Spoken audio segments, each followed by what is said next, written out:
The U.S. will kick off its first match of the 2026 FIFA Men's World Cup.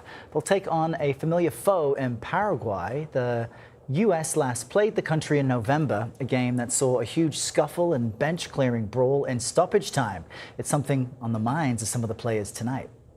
Yeah, it'll definitely be scrappy. I think Paraguay is a team who likes to bring intensity.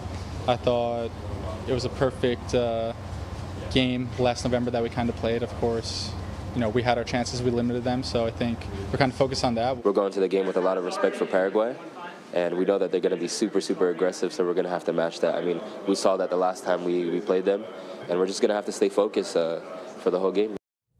All right, let's bring in U.S. soccer legend Carlos Bocanegra. He earned 110 caps for the U.S. and captained the team from 07 to 12. He was inducted into the National Soccer Hall of Fame in 2020 as well. Don't you know? A warm welcome. Thank you for being here. And he even brought a World Cup football on the desk, ladies and gentlemen.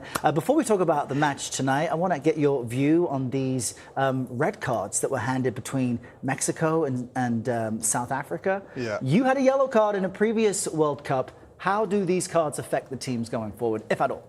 Yeah, so they'll miss the next match. They'll miss the next game. So South Africa, they got 2 red cards last night in the game, which was tough. So those players won't be able to feature next match. So tactical changes, personnel changes, maybe a little bit of structural changes from the coach, and some new players have to come in, and it'll test their depth. Mexico got a red card as well for one of their central defenders, which is an important player. They won the game. Hopefully it doesn't affect them too much. They looked really good last night. They looked sharp on the ball. They look like they have a pretty deep roster. They can slide Edson Alvarez back into the center defense if needed. So I think they're going to be all right. All right, so let's talk about the U.S.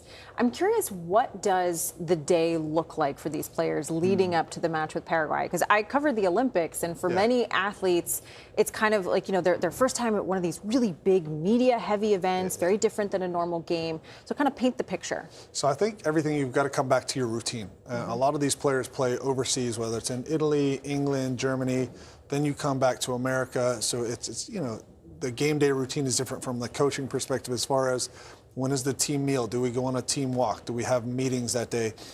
These players have to kind of refer back to their own routine. So what are they having for breakfast? When are they napping? Do they want to go on a walk regardless of the team goes on a walk or not?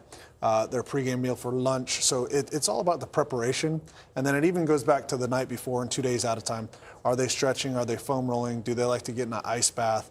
What's kind of their routine? So that's what we like to tell our young players, especially like coming through.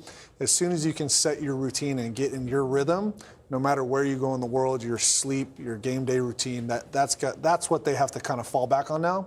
Because the nerves and excitement are going to be really high today, playing in their home country. Right. First game of the World Cup for in America, so it's going to be pretty crazy. And as we've already predicted here, they're going to get out of the group stage. They're going to make it. Okay, we're predicting it now. But you've played with Paraguay's captain at Atlanta United. Is that right? What can the Americans expect to be facing? Yes, so signed Miguel Almiron when he was playing in Argentina as a 22-year-old youngster. And we were able to bring him to Atlanta United and then eventually sold him on to Newcastle in the Premier League. So I know him very well. Great kid, always smiling, enjoys his football, works hard.